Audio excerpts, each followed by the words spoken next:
Okay. Kilala nyo ba kung sino ang player ng isabong sa Region 3 and 4A? Sir, for the part of the CICC, we don't know the personalities. You don't know? We only deal with the online content. The owner, the operator, you don't know. We don't know, Mr. Chair. Information, sir. With a budget of 1.3 billion yan, ha? Yes, sir. So, kilala nyo, hindi. Yes or no lang? Yes or no lang po, please. The online website, sir, is hosted outside, abroad, as No, yung during our- pinakita ko kanina live. Kilala mo ba, Region 3 and 4A yun? looking on that, sir. You're looking into that. Yes, sir. Kung wala ko Intel funds. Ito galing sa kaibigan kong barbero, ah. Ang sa Region 3 and Region 4 Pineda, ang apelyido ng operator niyan. Sa region, sa CAR, Cordillera Autonomous Region, Abra, ang apelyido ay Bernos. Buti pa yung barbero ko, walang Intel funds, alam. Kayo, ang lalaki ng Intel funds yun, hindi nyo alam. Kaya siguro hindi nyo mahuli-huli dahil dun sa mga pangalang malalaki. Kanina, Senator Win Gatchalian did mention about a site that was temporarily shut down because they received information that we're going to have a hearing sa Games and Amusement. Yun ay pipitsugin. Yun yung sinasabi kong guerrilla. Kasi takot eh. Pero itong dalawa, even while we speak, tuloy-tuloy pa rin yung kanilang live feed ng East Sabong. Itong kay Bernos at sa Pineda. Hindi nyo kayang hulihin dahil they're very powerful. We turn over the floor to Senator Rafi for his questions.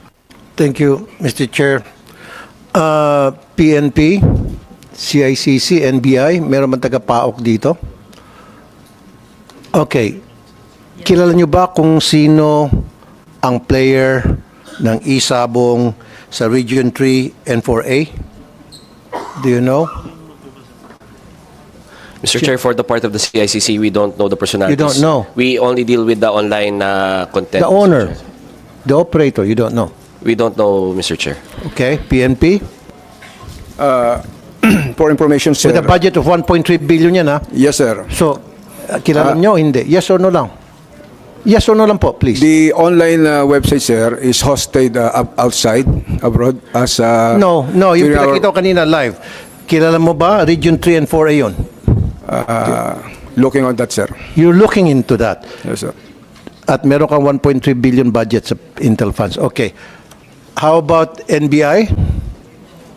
Thank you, Your Honor. I was able to talk to my colleague from the Organized and Transnational Crimes Division of the NBI. Apparently, we don't have any information about Okay.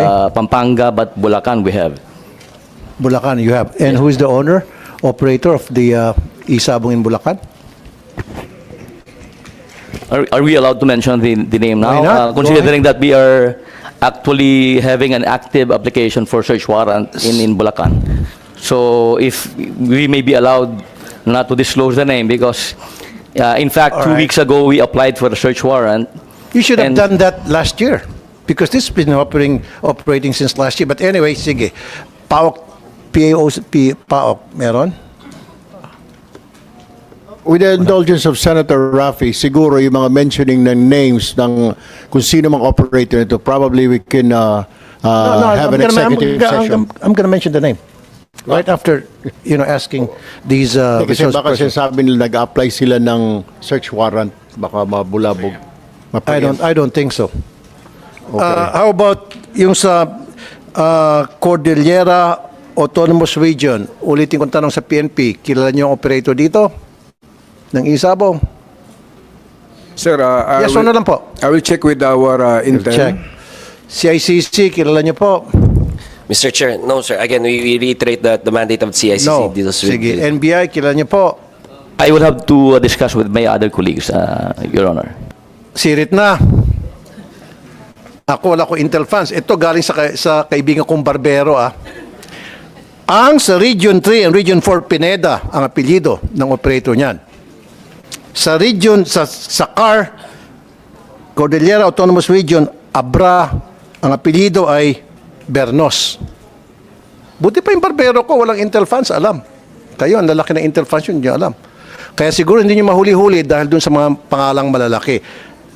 Kanina, Senator Win Gatchalian did mention about a site that was temporarily shut down because they received information that we're going to have a hearing sa Games and Amusement.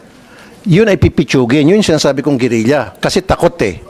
Pero itong dalawa, even while we speak, tuloy-tuloy pa rin yung kanilang live feed ng East Sabong.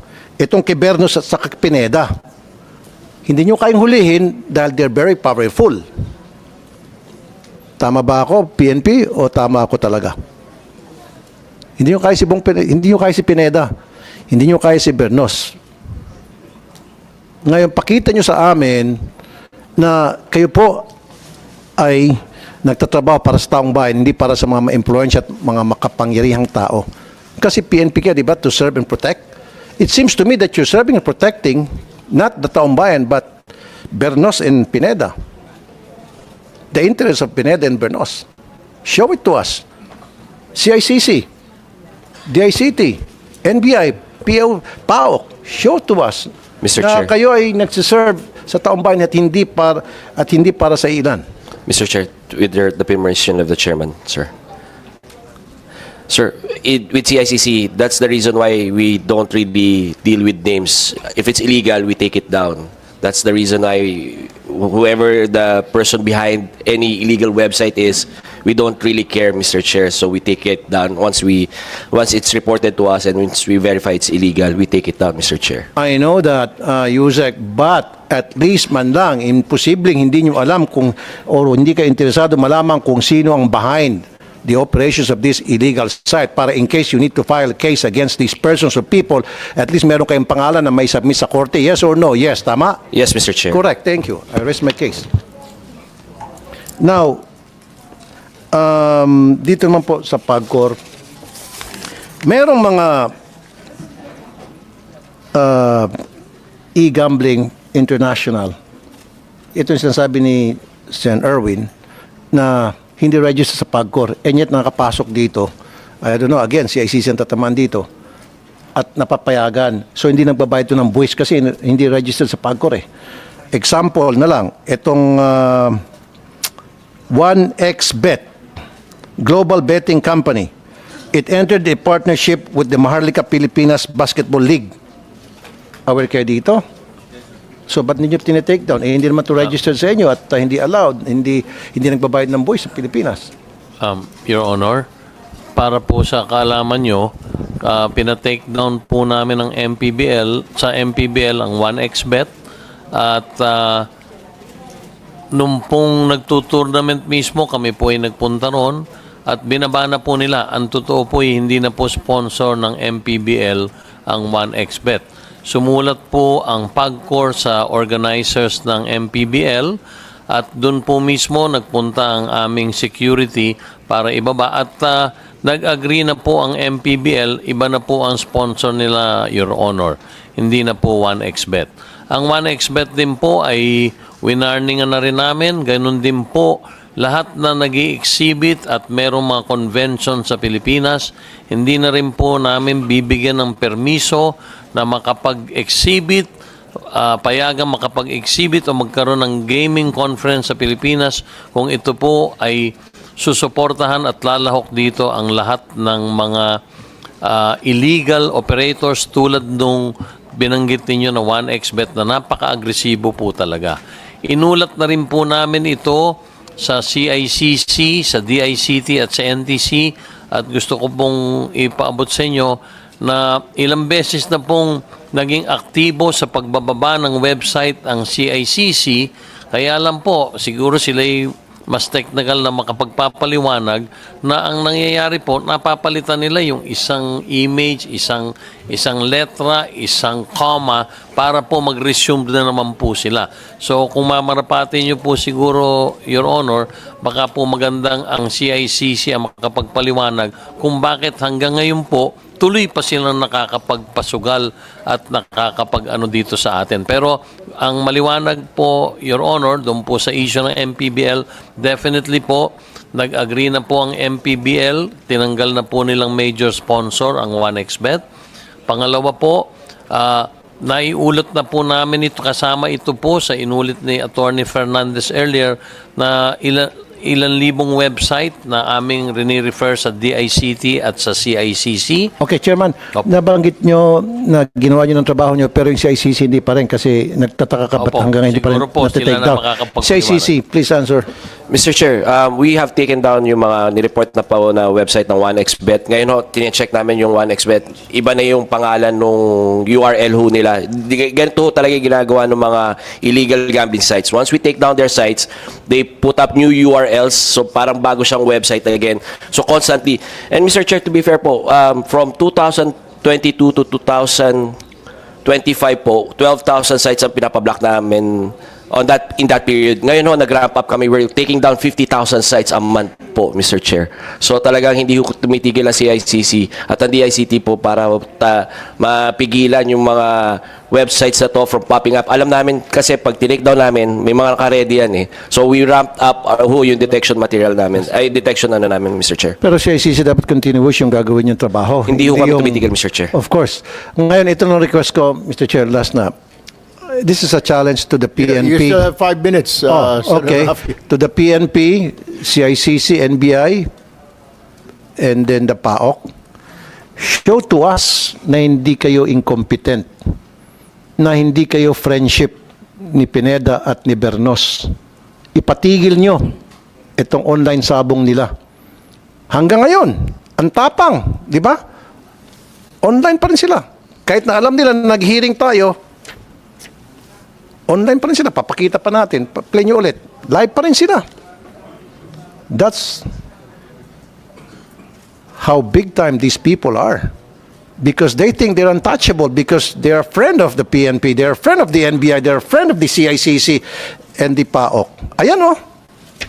May nag-text sa akin, boss, nakarating na sa kanila, kay Pineda.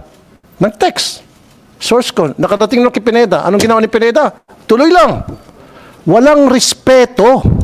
Maging si Bernos, walang respeto dito sa hearing na. Walang respeto sa inyo. Bakit walang respeto? What do you think? Ba't walang respeto sa inyo si Pineda at saka si Bernos? Maybe, sir, hindi pa nila alam yung ginagawa namin. Hindi pa siguro nila kilala. No. Try again. Why? Kaibigan nyo. As simple as that. Come on, wag na tayo maglokohan dito. PNP, wag na tayo maglokohan dito. Wag mo muna sagot, bago sumagot. Pag yung mga nagtutupada, ang bilis nyong hulihin. Alam na alam nyo agad kung saan nagtutupada. Maski nga nagkakara-i-cross dyan ng mga tricycle driver sa mga kanto-kanto, inuhuli nyo eh. Toda. Maski nga yung nagtotong its sa mga bahay, inuhuli nyo. Pero ito, hindi nyo kayang hulihin kasi malaki. Come on. My request to you and my challenge to you, show to us na kaya nyong gampanan inyong trabaho regardless kung sino masasagasaan. Patigil niyo po ito. Patake down nyo ito si ICC. Mr. Chair, within Can the you day. give me that Mr. Chair. assurance? Within the day, Mr. By Chair. within the day, wala na ito? Within the day, Mr. Chair. Baka naman pagalitan ka ni Pineda sa Bernos, nakakaawa ka naman. Hindi. Kami ho sa CICC, wala ho kaming friends na illegal ang ginagawa. Sure po, ka? Mr. Chair. Yes, Mr. Chair. Paano ko sabihin, humingi ng bawi? Babawiin yung mga ano. Wala ho silang babawiin, Mr. Chair. Thank you. Thank you, Mr. Now, yung PAOK nandito, Mr. Chair. Dito sa PAOK, Mr. Chair, isa pa ito na pikon ako rito. Dahil kung mapapansin nyo, panay ang raid to sa mga Chinese na illegal na walang papeles. At I know for a fact na pinipirahan lang nila. Kaya I don't know, itong PAOK, kung maasahan pa rin ito, dapat wag na sumali ito sa, sa anti-gambling. Kikita lang itong mga taga-PAOK eh. Doon sa mga marami nagsumbong sa akin, mga taga-immigration, inuunahan nilang immigration, tapos pagdating immigration, areglado na yung mga hinuli nilang Chinese. But anyway, may request sana sa PAOK, wag na kayo makialam sa anti-gambling, iwan nyo lang sa PNP, sa CICC, NBI. And then PNP, maasahan ko, tuloy-tuloy. Yes, sir. As we stand, sir, we will enforce the rule of law, sir, without fear or favor. Exactly. Thank you, sir. Pag nagawa nyo yan, sir, sasaludo ako sa inyo. Pupurihin ko kayo palagi dito sa hearing, maging sa iba ko pang mga social media platform. Pupurihin kita, totoo yan. Pag wala na yan tomorrow, pero pag nandiyan pa rin yan tomorrow, sorry makakatikim ka ng mga masasakit na salita from me, CICC, especially because you did promise a while ago, right? That's all, Mr. Chair. Thank you very much. Thank you, Senator Rafi. Ang tanong ko lamang po sa CICC before I turn over the floor to Sen Gatchalian. Hindi ba kayang gawin? I mean, what are you guys doing at this very moment, yung inyong mga tao? Maring hindi kayo, pero yung mga tao niyo sa opisina niyo, hindi po kayang i-take down yan? Mr. Chair, that's what we do. We take it down. Once it gets reported to us, once we verify, tinitake down po kaagad namin. Parang 45 minutes na namin sinabi, nag-umpisa tayo. Kanina tayo nag-umpisa. Anong oras na? So, Hindi let pa rin me na-take walk down. through, Mr. Chair, if we can be allowed to walk you through the process po, Mr. Chair. Go ahead. So, the CICC provides the legal cover for the NTC to have these sites taken down. So, kami ho, tatawagan namin or i-forward namin kay NTC. Si NTC po, i-forward sa mga telcos yan. Yung mga telcos, dun medyo matagal yung mga blocking nila kasi individually, i-input nila doon sa mga system nila yan. Like what Attorney Jessa was mentioning earlier, it takes about around 5 days po for blocking. Pero ito, like we promised, talagang kukulitin namin yung telcos para i-take down to, Mr. Chair. Tapos isa pa, sa PAGCOR, yung way forward nila kanina na presentation, gumagamit po sila ng AI power to monitor illegal gambling.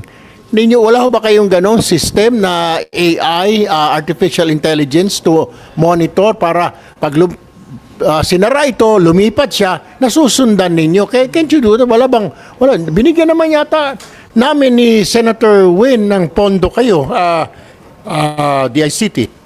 Mr. Chair, meron ho kaming threat monitoring center pero in scale po eh. Kaya nga ho, ang ginawa ho namin para ho makapag 50,000 sites per month na kami na blocking. We partnered with private sectors na nagbigay ho sa amin ng mga systems. We appreciate po yung budget na binibigay po sa CICC. Ginagamit ho namin ng tama pero because of budgetary challenges, mahal ho kasi ang AI, Mr. Chair. I'm really being honest here na medyo mahal yung AI.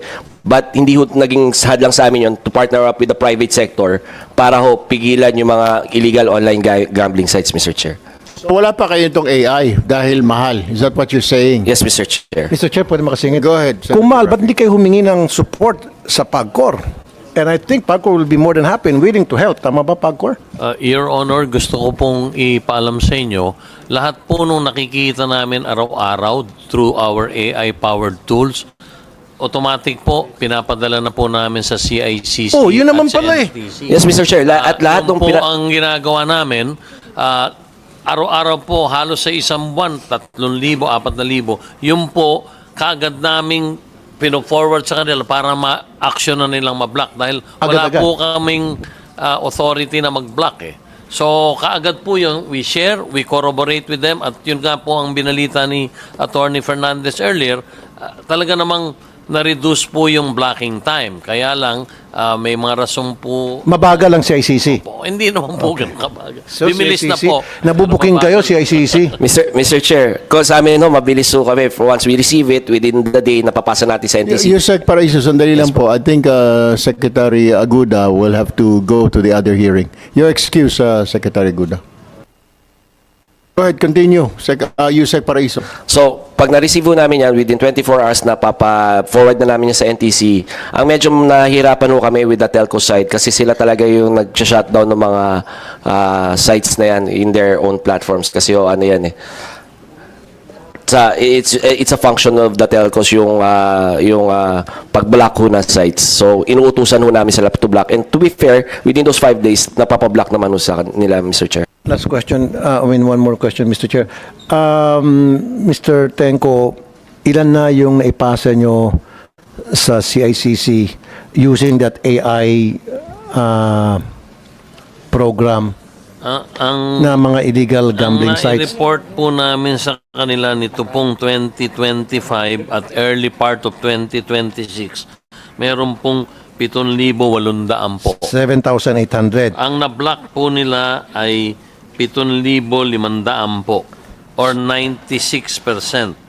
96.5% po ang na-block nila. So what happened to the other Yun yung 4 5%? inaano ho namin yan eh. So pag dapat to tama ko 100% ang blocking ho namin eh. So pag binagay namin sa telcos, baka may nakakaligtaan yung telcos. So we're developing a system para lahat ho kami may dashboard para makita ko ano-ano yung mga sites na nabablock nila.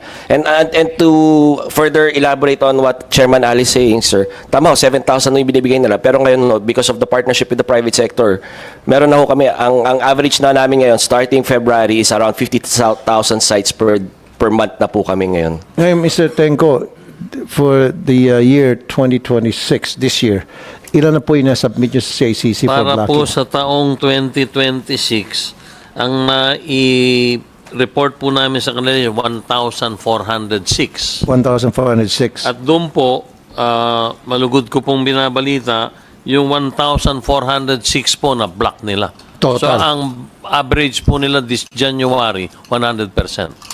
Good job. Pero ang hindi nyo kaya, si Bernas Capineda. Di ba? For all we know, yung mga libo-libo binabanggit ni Mr. Tenko, mga pipitsugin yun, mga gerilla yun. Pero si Bernas Pineda, hindi nyo kaya.